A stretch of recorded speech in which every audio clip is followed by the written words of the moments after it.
Hi, I'm Adam Kadri, and this is Radio K number 4. If you don't know what this show is about, go to Radio K number 1 and listen to the introduction.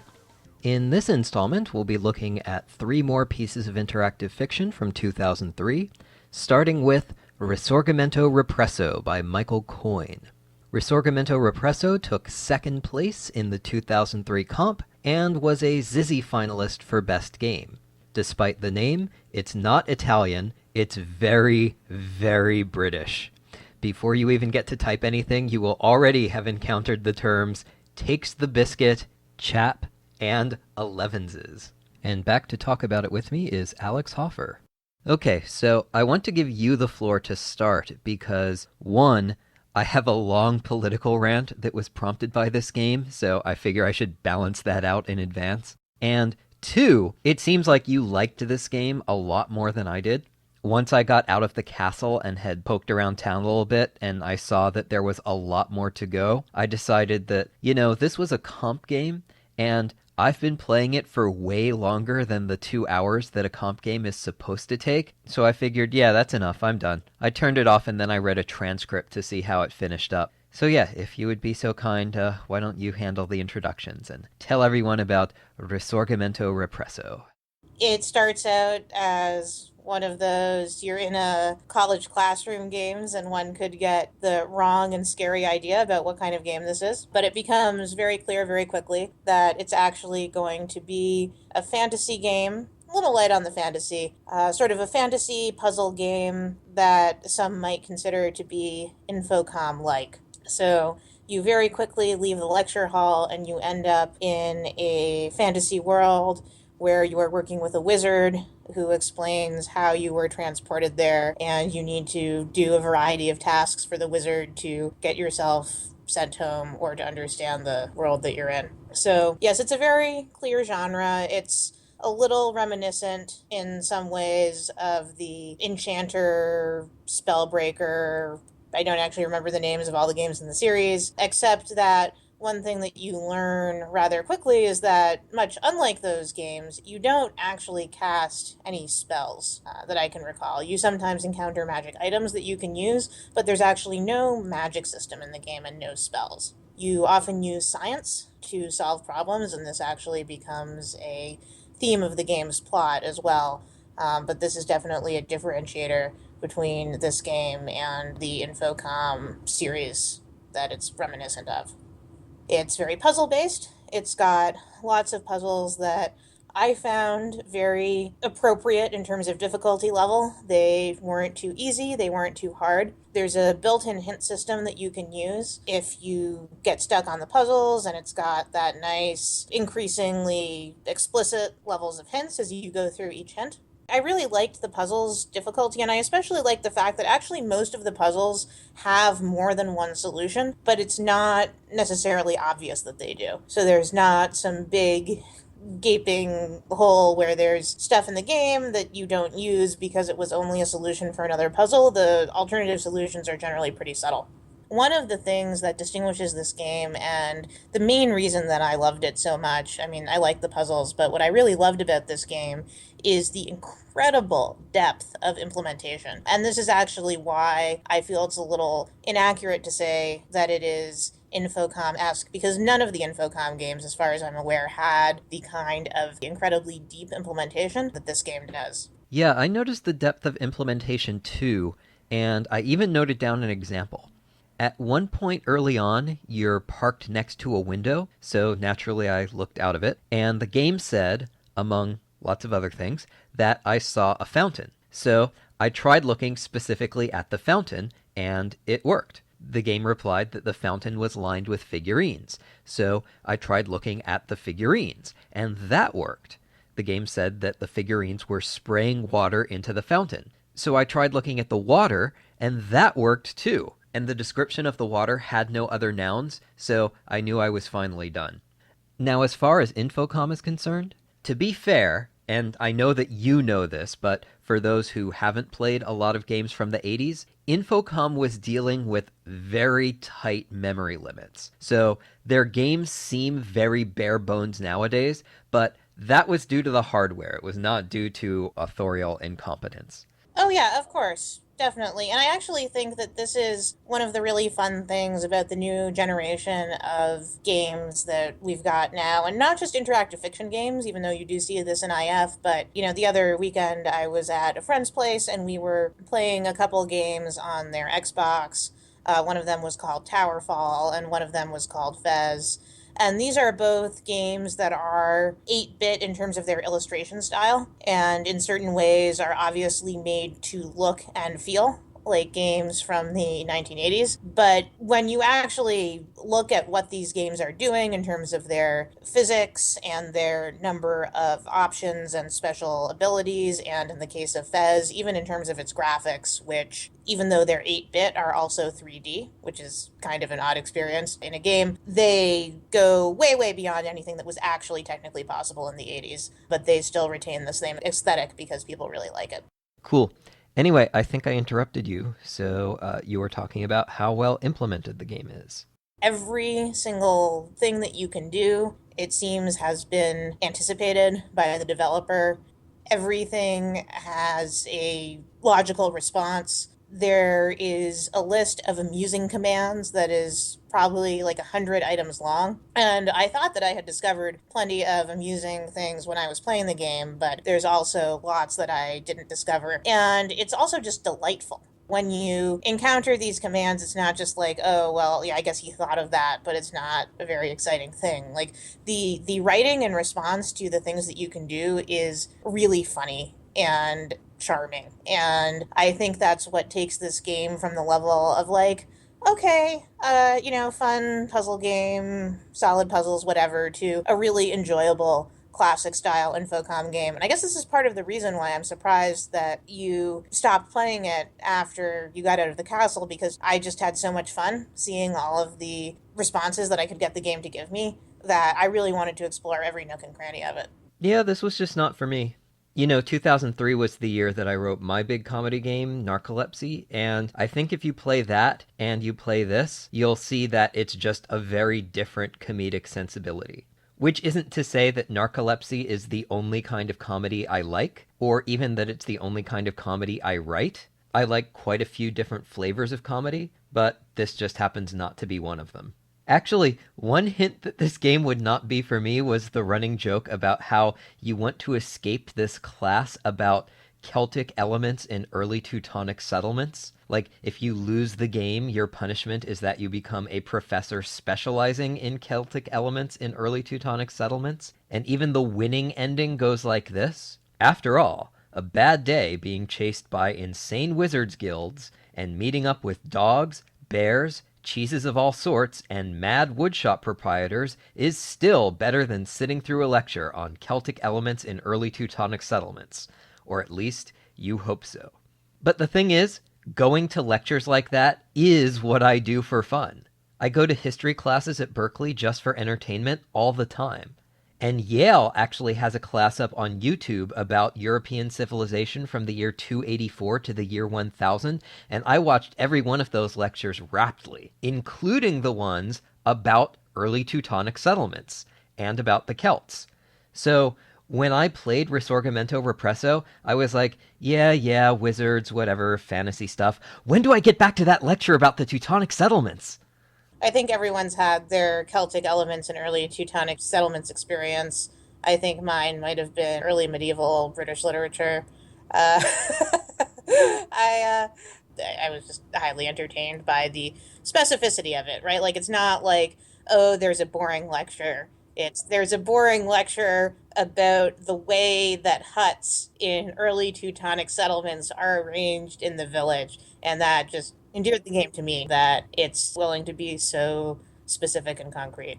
Yeah, specificity is usually a big plus just in general. I remember that back in '01, there was a game called No Time to Squeal that started off with a football player getting in trouble. But it wasn't for like taking steroids or domestic violence or anything like that. It was for using a corpse as a ventriloquist dummy. And that is specific enough that I still remember it 14 years later.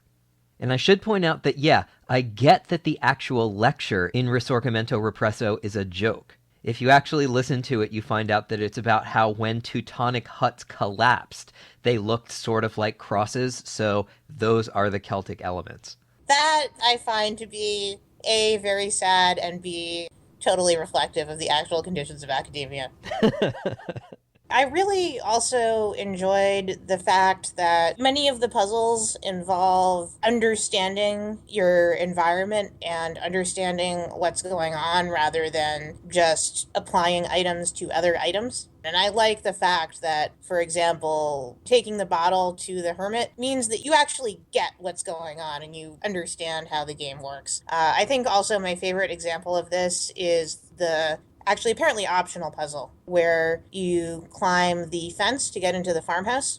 And not only is it a great puzzle because you really have to understand what's going on, but because A, it's a multi-part puzzle. So much in the style, again, of the old Infocom games, I think the puzzle that's sort of most notorious for being like this is the Babelfish puzzle in Hitchhiker's Guide to the Galaxy, where there are all of these steps that you can take that get you increasingly closer to the answer but don't quite get you there because there's some other barrier that comes up in your way as soon as you get over the first barrier. Yeah, it did seem like this guy had played Hitchhikers as an impressionable youth and got to the Babelfish puzzle and was like, oh yes, someday that will be me.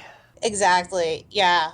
So you get to do that when you climb the tree, and so each step of the way you encounter a new obstacle. And then there's the part where you understand your situation. So the particular part of the puzzle that I loved is that at some point you have to become much heavier when you're in the tree. And the way you do this is you have a bag of holding that while it contains things, those things have no mass and no volume. And then you take them out and they actually do have those attributes. And, it's your standard bag of holding that you use for convenience in games. But in this case, you actually use it as sort of a physics workaround so that you can climb a tree while holding a cannonball and then take the cannonball out. And then suddenly you're very heavy while you're in the top of the tree. And that allows you to solve the puzzle, which I thought was very clever and a way of using a part of the environment that a lot of people just take for granted because it's just part of the scenery, it's part of the genre, but no, it actually becomes important. Yeah, that sort of thing is one of my favorite tricks when you've been taking something for granted but then have to consider its actual properties. I don't want to give too much away, but there's a puzzle in my game Endless Nameless that operates along similar lines, except instead of a bag of holding, it's your money. You spend the whole game buying stuff with it, but one part depends on you realizing that you can do something with a gold coin that has nothing to do with trading it away. The other thing I wanted to point out about the fence climbing puzzle that I also love, and that is not actually completely obvious when you play the game, is that in order to solve this puzzle, your character has to look progressively more and more ridiculous. Because in order to solve it, you have to put on a helmet, and you have to put on goggles, and then you have to wear a bearskin rug as a cape, and you have to hold a cannonball. So you can just imagine what your character is looking like. Everything about this game is delightful. I can't, even the part where you cover yourself in butter, and then later on, if you type taste me, it says that you taste like butter. It's just, every single thing about this game is wonderful. That's really interesting. Obviously, in a graphical game, you would see how silly you look, but I wonder to what extent people playing through this puzzle were actually visually imagining what the scene looked like. I certainly did. And again, I think the reason for that was because of the depth of implementation, because other characters notice when you're dressed like this and they remark on it. And when you walk places wearing the bearskin rug, you get text about how it was hard to do it because the rug kept dragging in the dust and it was really annoying. And because, again, of the depth of detail and the fact that this stuff keeps being brought up, I did have that mental image because the game wouldn't let me forget it. That reminds me of how when I first started working on movies, I once suggested that the main character put on a supporting character's jacket, and my boss sort of jumped up and said, yes, now you're finally thinking like a screenwriter, because the audience gets to see that jacket for the next half hour, but it only takes up one line in the script, and space in a script is always at a premium. Whereas in a book, if you want the audience to be aware of what the characters are wearing, you have to keep mentioning it over and over. Yeah, it seems like the IF is sort of between those 2 points. You don't see it all the time, but if you can mention it when a character does something or talks to somebody, then you do remind them of it, and it is sort of it's more natural than having a book where every sentence starts while wearing the bearskin rug, so and so. Oh, yeah, like how in A Mind Forever Voyaging, there's all this dystopian stuff that would be really clunky if it were just rattled off, but because you have to choose to look at it piece by piece, it seems a lot less heavy handed. And speaking of things that are heavy handed, I guess it's time for my political rant. So, this game is called Risorgimento Represso, which means repressed renaissance. The reason it is called that is that the story is this wizard named Nenario has started to conduct experiments in chemistry, and the Wizards Guild has tried to shut him down because they don't want science to supplant magic and throw them out of work. Now, this seems to me to be a comment on two different phenomena. One is Luddism. The idea behind Luddism is this. Say that you work at a widget factory, hand making widgets. And one day, someone invents a machine that helps you make a widget in 1/10 of the time. Now, in theory, this should be a great boon to you. Now you can work for 4 hours a week instead of 40, and since you're producing the same number of widgets, then morally, you should get paid the same. Except, that's not actually what happens. What actually happens is that the factory owner fires 90% of the workers. I mean, in a sense, this is the fundamental difference between socialism and capitalism. Are we making decisions based on what's best for society, or based on what's best for the people who have come into possession of capital, usually by inheriting it? We live in a capitalist society, so this sort of innovation hurts the workers instead of helping them. And no one really cares because with every economic system comes an ideology, and capitalist ideology says that you're not really getting paid for what you produce, but just for putting in hard work. People just wouldn't stand for the widget makers getting paid the same for a 4-hour week as they did for a 40-hour week, because even though they are contributing just as much to society, there would be this feeling that they're not toiling enough now, so they don't deserve that money. And it's worth noting that this metric only applies to the working class. No one really worries about how much toil a CEO is putting in.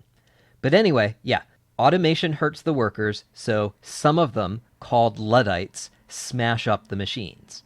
Now, the other phenomenon that Risorgimento Represso touches on is the guild system. The basic idea here is this. In a totally free market, people are free to enter into a labor market like taxi driving and charge anything they want for their services. The problem with this is that you wind up with a race to the bottom because desperate people will enter that labor market and will charge almost nothing for their services. And then everybody else in that market has to do the same in order to compete. So the idea behind guilds is that a bunch of people say, no, morally, if you're working full-time and doing an acceptable job, you deserve a decent living.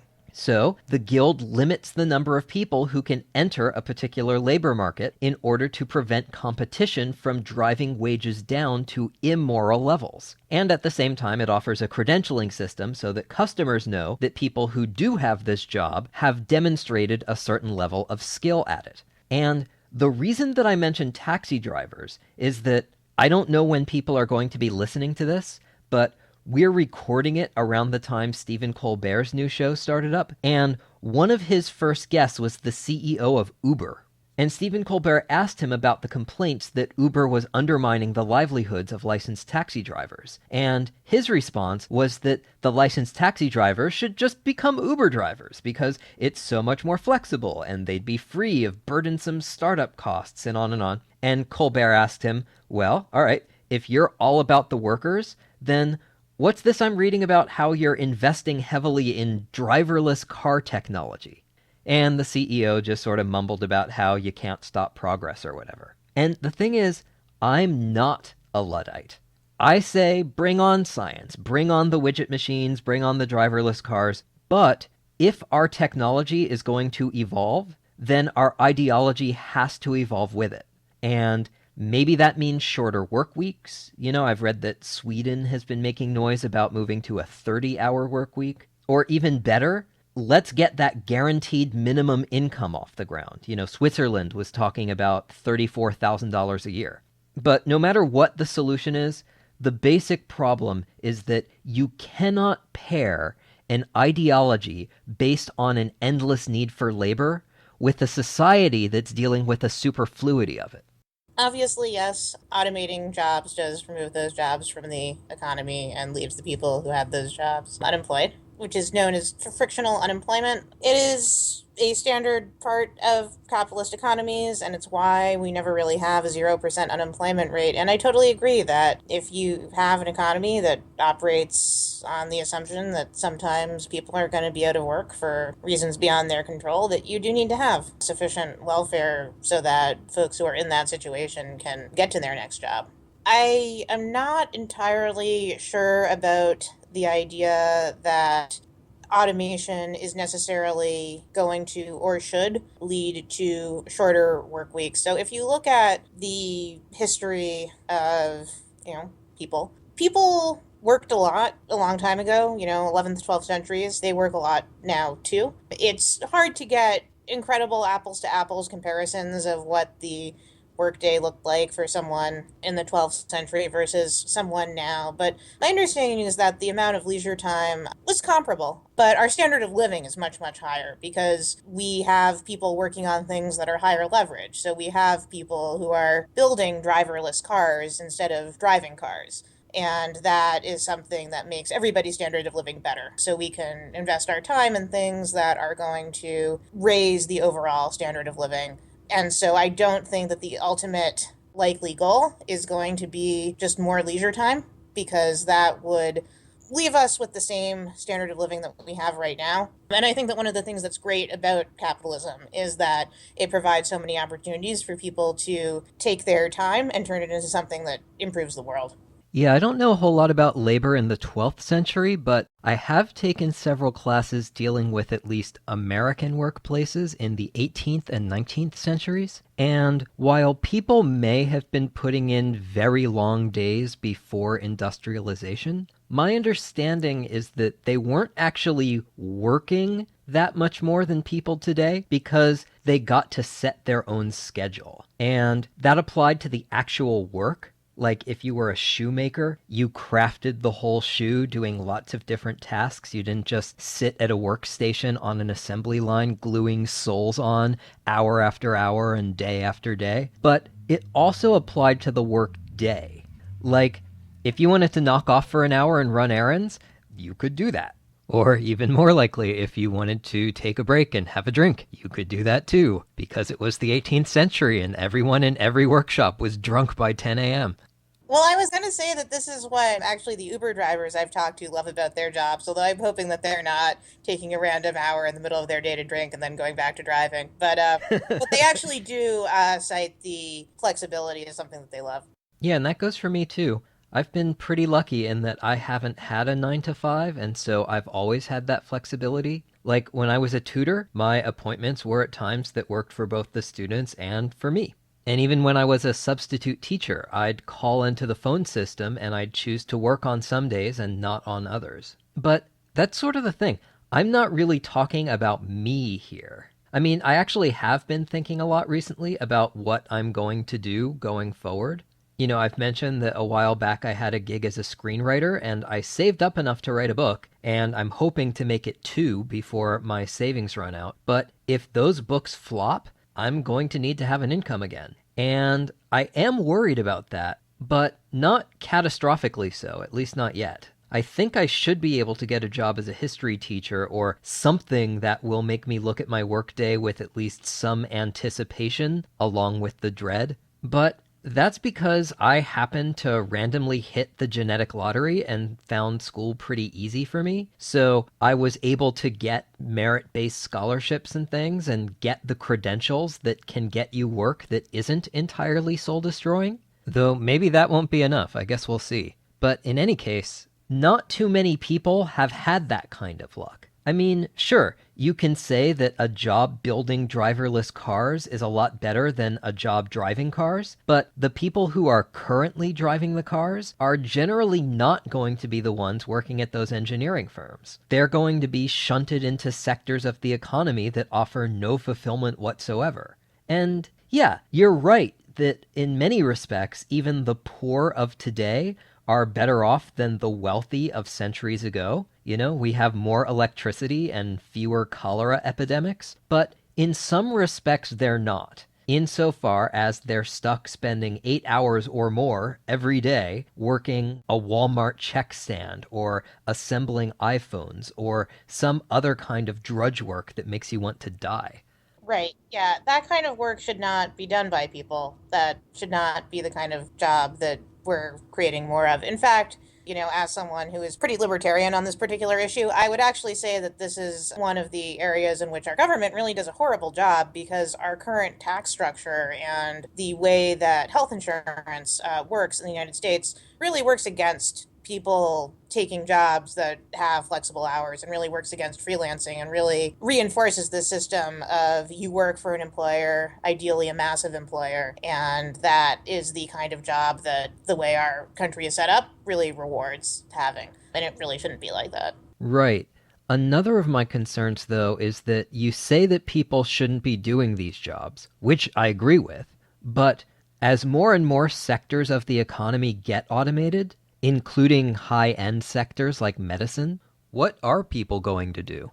A lot of the work people do now already doesn't actually add to the commonwealth of society. Like, advertising just tries to divert money from the pockets of Coke executives into the pockets of Pepsi executives or vice versa, but it doesn't actually add anything. You know, I have this reading list based on recommendations made by people who visit my website, and I don't normally read science fiction, but people keep recommending it, and a lot of the science fiction that has shown up on this reading list so far has turned out to be about this issue.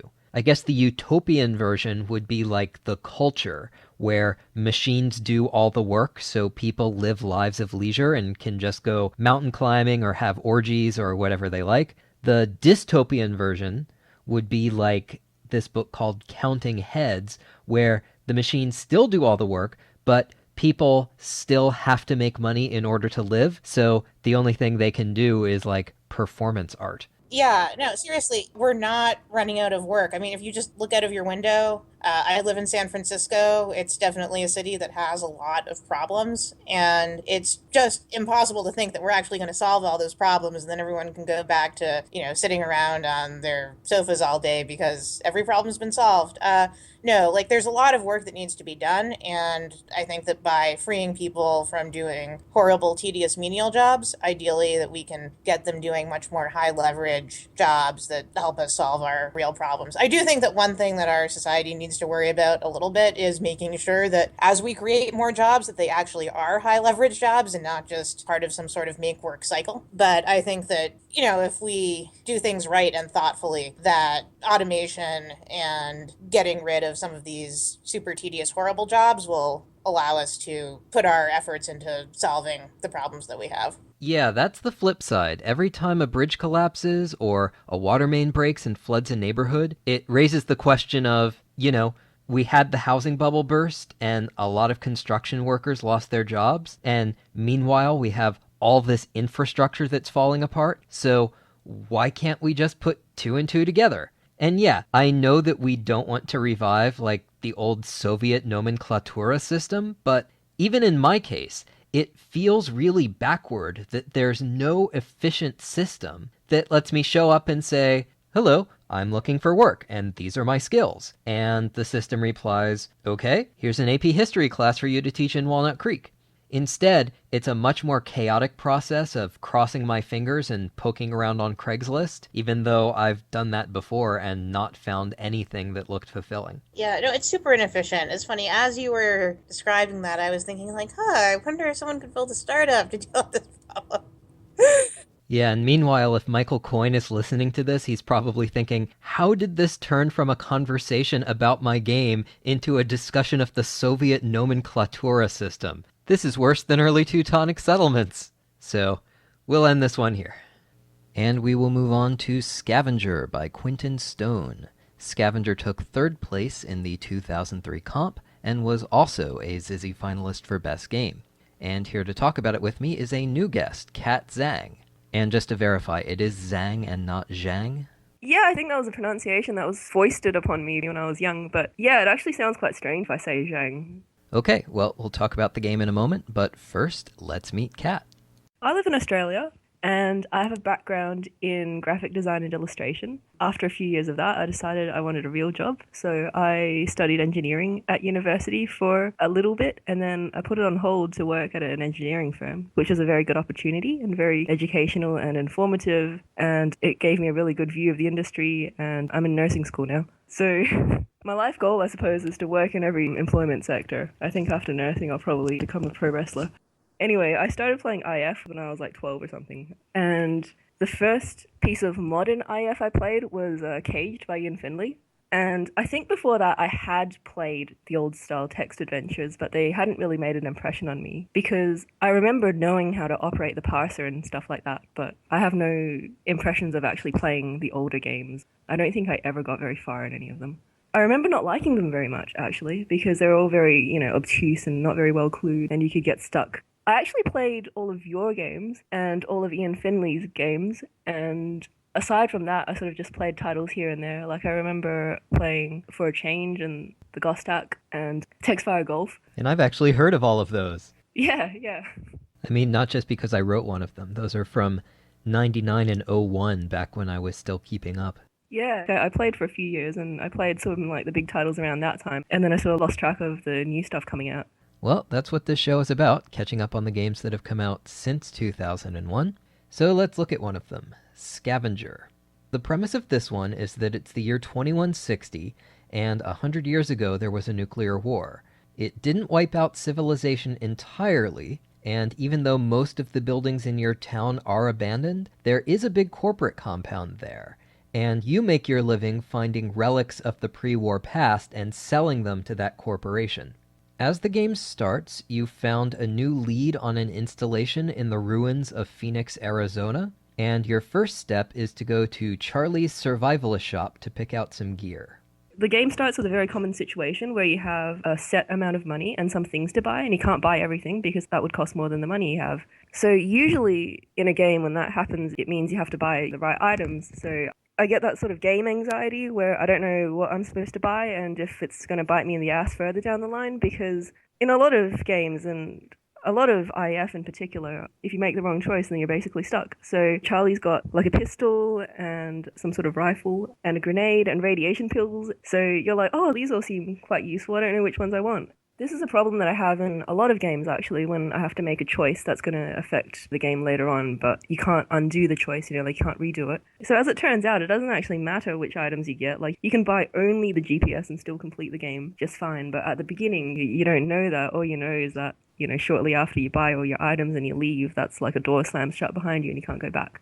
The other thing was that halfway through the game, I checked my pack and I realized that half my rations had disappeared. And I thought, oh no, there's a hunger timer? Oh crap. But, later it turned out that the rations are really just flavor. Like, they disappear after you arrive near the base because obviously you've just been traveling through the wasteland for several days. But they don't actually go down as the game progresses. So that was a relief.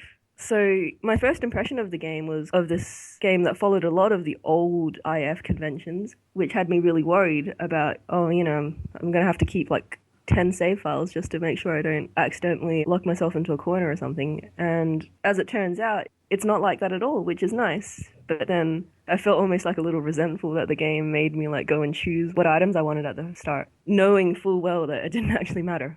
That's interesting. I wonder how much that depends on your perspective. Like, if your reference point for games is 2015, then you might think, well, this is from way back in 2003, so it might follow some of those outmoded conventions. Whereas I'm coming to this after many years away from IF and from games in general. So to me, 2003 means that it's not the 80s, and this is one of those brand new games that isn't going to do stuff that by that point we had already learned not to do. Like killing players on turn 300 because of a blind choice that they were forced to make on turn 3. And if it did do any of those things, then it wouldn't have been recommended. So when I was in the shop, I figured that I'd probably be okay with most combinations, but that what I chose would affect which puzzles would be easy and which ones would be hard. And that does seem to be how it works. Like, if you buy the pistol, then you have no problems with the coyotes, but you do need to find the radiation suit in order to deal with the power plant. Whereas if you buy the radiation pills, then you don't need the suit, but you then have to find the rabbit in order to get past the coyotes. The first time I played, I had the radiation pills and a grenade, and I didn't find the rabbit because it didn't really occur to me to search part of the background. And so when I got to the coyotes, I just went around them. Like, I saw that they were blocking the door, but I didn't really know how to get through the door, so I just kept playing. So after a bit, I got stuck on a bug I think it was a bug anyway, at the console, where if you log on as the wrong person, you can't actually log off again. Wait, how did you get into the base without the little girl showing you the secret passage? I killed the guard with a grenade. Oh wow, I didn't know that was an option. Yeah. If you just lob the grenade off screen, the guard just shoots you. So what you have to do is arm the grenade and drop it in his path and then run away and wait until you hear an explosion. I felt quite clever for figuring that out, and I thought that was a decent puzzle design. So after you got stuck on the computer at the base, what did you do? So I restarted my game, and this time I thought, well, what if I take the pistol this time? So I took the pistol and I shot the coyotes, and I found this little kid in the shack, and oh, you can give her rations, and then she talks to you, and then you can give her the doll, because I'd been carrying this doll around in my last playthrough without really knowing what it was for. I'm kind of surprised you found the doll before you had a reason to go looking for it, but I guess I'm just not good at finding things. And it does seem like a lot of how you proceed in this game is to look under and behind and inside every piece of scenery. And there's nothing clever about that, it's just tedious. But I don't want to single out Scavenger here, because it's not any worse in this regard than a lot of other games. It seems like a lot of games force you to do this sort of exhaustive search in every room just by rote. That's a problem that I've always had with IF as well. Not even just the looking under and around and through and searching everything, but just the fact that it's text-based in general. It almost feels like a bit of an impeding factor. I suppose it's sort of like the difference between navigating via radar and just looking around. Like, you don't really see things unless you specifically look at them. And I suppose maybe, like, I'm just a fairly visual person. But I find it much easier to just look at a scene and identify the important parts than to scan some text and identify things that might need further investigation, and then look at all those things and read those descriptions, and maybe there's something nested in their descriptions that I have to look into. The text just scrolls off my screen too fast. Well, you said you're a visual person, and I've made an analogy between interactive fiction and film a few times. Like, the author of a piece of interactive fiction is like the screenwriter. You know, if I'm the author, I decide what's in the story. But the player is like the director. If you're the player, you decide what to look at from one move to the next, the same way that a movie director decides what to point the camera at from one shot to the next. So, sure, I think these games should keep room descriptions pretty succinct and reveal more details when the player examines objects. But that should be in order to keep the story focused on what the player finds interesting, and not so much to hide important objects or to hide where the exits are. You know, that's how a Mind Forever Voyaging worked. You wouldn't want it to list all of the dystopian details of every location, because that would get really heavy-handed. But it let you look at all the ones that interested you. Now, Scavenger is also dystopian, but it's specifically post-apocalyptic. And back in 2006, I audited a class on the Atomic Age, and we read some post-apocalyptic books in that class. We also read some articles that cataloged the major nuclear war novels and movies up to that time, and after the class was over, I went ahead and read and watched all of them. I've always been fascinated by these sorts of stories. So I was wondering whether you had any feelings either way about this general genre. I don't dislike the whole post-apocalyptic thing, but I suppose it's not really one that I've had that much contact with. I watched Mad Max, that was about it. Yeah, that's closer to what Scavenger is than the stuff I read for that class, and that's the sort of thing I'm into less. I like stories that deal with the way the world's political situation collapses into a crisis, and then what happens during the nuclear war and its immediate aftermath. But when you jump 100 years into the future, my interest cools a little bit. Not entirely. I mean, after I'd played Scavenger, I read some reviews of it, and a lot of them complained about what they called the stock post-apocalyptic setting, with ruined buildings and radioactive hotspots and gangs of raiders and wild animals and orphan children. But I would have been perfectly happy with a game about exploring different parts of this world. Like, that's what I thought this was going to be. That I'd be exploring all sorts of different parts of this area with Iona, and that she would be reacting to things along the way. In fact, when she refused to come with me, that was the point that I started to feel disappointed, because it meant that instead of being a person, she was just a lock and key puzzle. You know, you give her the doll, and she opens up the passage into the base. She might as well just be a door. I think the part of the game in my second playthrough when I discovered Iona and I discovered the secret passage was the part when I was enjoying the game the most, because it just felt like a big, unexpectedly expansive world. I suppose it gave the illusion of a lot more depth to the game, that like there was this whole thing that I didn't even notice was there the first time. But as it turns out, the whole game sort of takes place in the base anyway, so that's just different ways of getting in. Yep. What did you think of that base? I found the bandits more interesting than the base. You know, the first floor is populated. The game actually explicitly prevents you from interacting with the bandits, but it's still a very lively environment, and I found that interesting. And then it was good to find out about the history of the base. That was reasonably interesting, I suppose. But as I got further into the bowels of the base and there was nobody around, I found that less interesting. I'm not a big fan of the whole people were here, they're gone now. This is their video diary, or this is their audio diary, or you know that trope where you're wandering around an abandoned installation and there's all these people leaving logs and so on. Like, I don't really like that trope. I think my main issue with that trope is that it makes everything kind of sterile. Like, there's all these people and they've got human emotions and everything, but they're still locked away inside this tape recorder or whatever. Like, you can't really interact with them. You can't see things as they unfold. Everything's all told in a very passive way. Like, even if something really big and exciting happens, like a space mammoth destroys the science base, you don't really witness that happening. All you see is a bunch of notes and recordings. Oh, today a space mammoth destroyed the science base. Oh no, whatever shall we do? Well, one of the main reasons that abandoned bases are such a common trope in IF is just that implementing characters is hard. So even when there are characters around, you often can't really interact with them, like those bandits you mentioned. But I will certainly take logs and diaries and things over what you do on the other floors of the base in Scavenger. Like, there's a lot of, oh, the power is down, so you have to mess with the electrical boxes to get the lights to come on and the sliding doors to open. That is not my thing. I mean, on the few occasions that I've had to fiddle with the electrical box at my house, I've never found myself thinking, wow, this would make for splendid entertainment.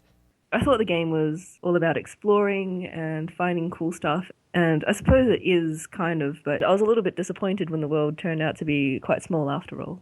Yeah, I didn't mind the size. It was kind of a relief to be playing a comp game that actually was comp-sized, but I would have liked to see more of Arcadia, more of the desert, and less of the base. I don't spend a lot of time on military bases or in scientific research facilities, so those sorts of places don't really resonate with me. And at this point, I've given up on ever having smooth transitions between segments, so on to the next one. Our final game for this installment is To Hell in a Hamper by J.J. Guest. It won the 2003 Adrift competition, and we'll talk about what Adrift is in a bit. And it was also a Zizzy finalist for Best Game. And here to talk about it with me is Claire Parker. And I think we both like this one, right? Yeah, it's an entertaining game. It's amusing enough. It has a kind of a goofy, Britishy style wit to it. It starts out where you're going on this expedition around the world in your balloon. And it's a lot of very silly, very goofy humor. So if you like goofy things and not extremely difficult puzzles, it's definitely enjoyable. Yeah, I didn't find it to be a laugh riot or anything, but there were a lot of things that made me smile.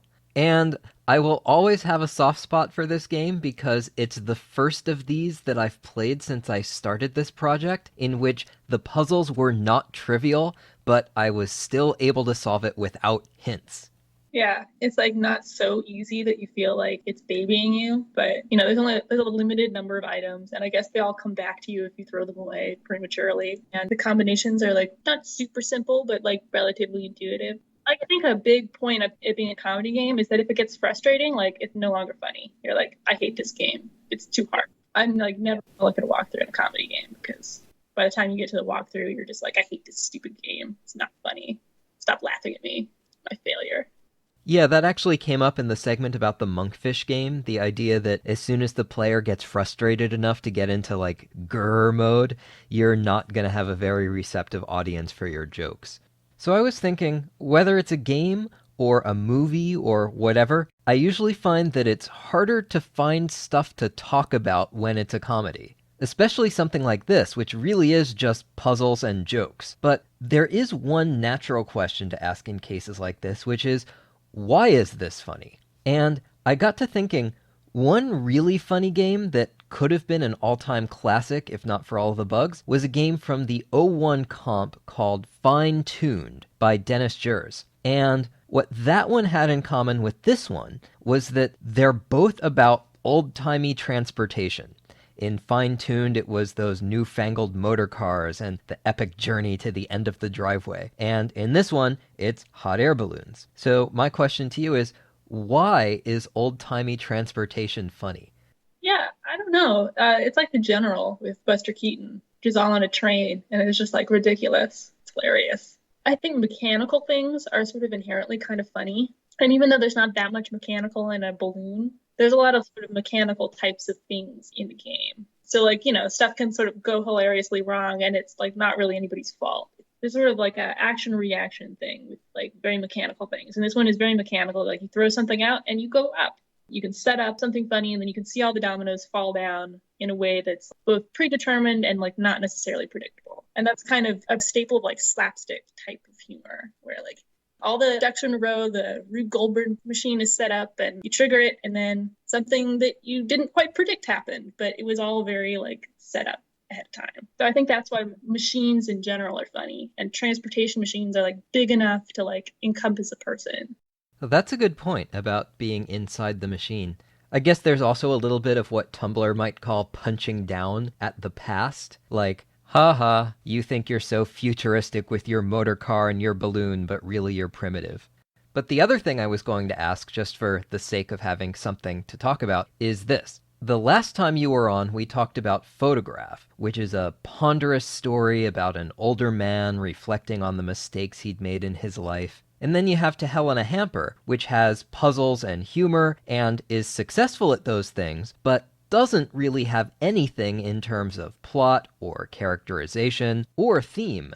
And yet, they both ended up getting nominated for Zizzy Awards. They weren't competing against each other because they were in different years, but they could have been had the release dates been a little bit different, which is kind of weird. Yeah, it seems to be like the same sort of thing with comic books or graphic novels or whatever you want to call them. There's all sorts of different things and that they're all on the same shelf in the library. Some things are serialized, some are not. Some things have magic and superpowers, and some things are very autobiographical, and some things are historical. And it's just like not quite enough of anything to like give it its own shelf. And it's also clearly different enough from the other things that you would put in memoir or fantasy or, books about mathematicians. Yep, you have memoirs about the Holocaust or about growing up gay in the 50s in the South, and they're on the same shelf with Batman and Garfield.